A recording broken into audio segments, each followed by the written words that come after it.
ಸಚಿವ ಸಂಪುಟ ಪುನಾರಚನೆ ಇರಬಹುದು ಅಥವಾ ಕೆಪಿಸಿಸಿ ಅಧ್ಯಕ್ಷರ ಬದಲಾವಣೆ ವಿಚಾರ ಇರಬಹುದು. ಇದೆಲ್ಲದರ ಬಗ್ಗೆ ಮಾತನಾಡ್ತಾ ಅಹಿಂದ ಸಮಾವೇಶ ಕುರಿತು ಕೂಡ ಡಿಕೆ ಶಿವಕುಮಾರ್ ಮಾತನಾಡಿದ್ದಾರೆ. ಏನ್ ಸರ್, ಅಹಿಂದ ಸಮಾವೇಶವನ್ನ ಕುರಿತು ನಿಮ್ಮ ಆಪ್ತರು ಎಐಸಿಸಿಗೆ ಪತ್ರ ಬರೆದಿದ್ದಾರಂತಲ್ಲ ಅಂದಾಗ ನನಗದ್ರ ಬಗ್ಗೆ ಮಾಹಿತಿ ಇಲ್ಲ, ನನಗೆ ಪತ್ರದ ಬಗ್ಗೆ ಗೊತ್ತಿಲ್ಲ. ನವದೆಹಲಿಯಲ್ಲಿ ಉಪಮುಖ್ಯಮಂತ್ರಿ ಡಿಕೆ ಶಿವಕುಮಾರ್ ಹೇಳಿಕೆ ಕೊಟ್ಟಿದ್ದಾರೆ. ಸಮಾವೇಶ ಇದೆ ಅಂತ ನನಗೆ ಸಿಎಂ ಮಾಹಿತಿ ಕೊಟ್ಟಿದ್ರು, ಪಕ್ಷ ಸದಾ ಸಮಾವೇಶದ ಜೊತೆ ಇದ್ದೇ ಇರುತ್ತೆ ಅಂತ ಡಿಕೆ ಶಿವಕುಮಾರ್ ಹೇಳಿದ್ದಾರೆ.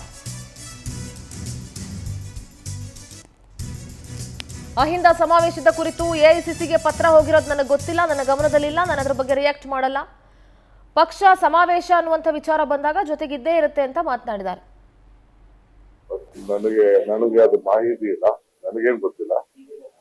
ನನಗೆ ಚೀಫ್ ಮಿನಿಸ್ಟರ್ ತಿಳಿದಿದ್ದಾರೆ ಆ ಕಾರ್ಯಕ್ರಮ ಈ ರೀತಿ ಇವರೆಲ್ಲ ಮಾಡಕ್ ಹೊರಟಿದ್ದಾರೆ ಅಂತ ಅವ್ರು ನನ್ನ ಗಮನಕ್ಕೆ ತಂದಿದ್ದಾರೆ.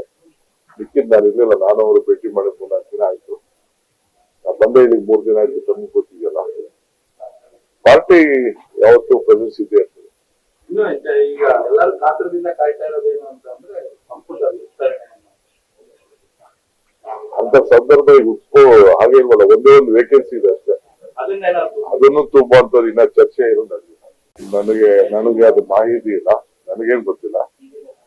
ನನಗೆ ಚೀಫ್ ಮಿನಿಸ್ಟರ್ ತಿಳಿದಿದ್ದಾರೆ ಆ ಕಾರ್ಯಕ್ರಮ ಈ ರೀತಿ ಇವರೆಲ್ಲ ಮಾಡಕ್ ಹೊರಟಿದ್ದಾರೆ ಅಂತ ಅವ್ರು ನನ್ನ ಗಮನಕ್ಕೆ ತಂದಿದ್ದಾರೆ. ಮಿಕ್ಕಿದ್ ನಾನು ಇರ್ಲಿಲ್ಲ, ನಾನು ಅವರು ಭೇಟಿ ಮಾಡಿ 3-4 ದಿನ ಆಯ್ತು. ನಾನು ಬಂದೆ ಇಲ್ಲಿ 3 ದಿನ ಆಯ್ತು. ತಮಗೆ ಗೊತ್ತಿದೆಯಲ್ಲ, ಪಾರ್ಟಿ ಯಾವತ್ತೂ ಪ್ರೆಸೆನ್ಸ್ ಇದೆ ಅಂತ. ಈಗ ಎಲ್ಲರೂ ಕಾತರದಿಂದ ಕಾಯ್ತಾ ಇರೋದೇನು ಅಂತಂದ್ರೆ ಸಂಪುಟ ವಿಸ್ತರಣೆ ಅಂತ ಸಂದರ್ಭ ಹುಡ್ಕೋ ಹಾಗೆ ಇಲ್ವಲ್ಲ, ಒಂದೇ ಒಂದು ವೇಕೆನ್ಸಿ ಇದೆ ಅಷ್ಟೇ. ಅದನ್ನು ತುಂಬಾ ಅಂತ ಇನ್ನ ಚರ್ಚೆ ಇರೋದು.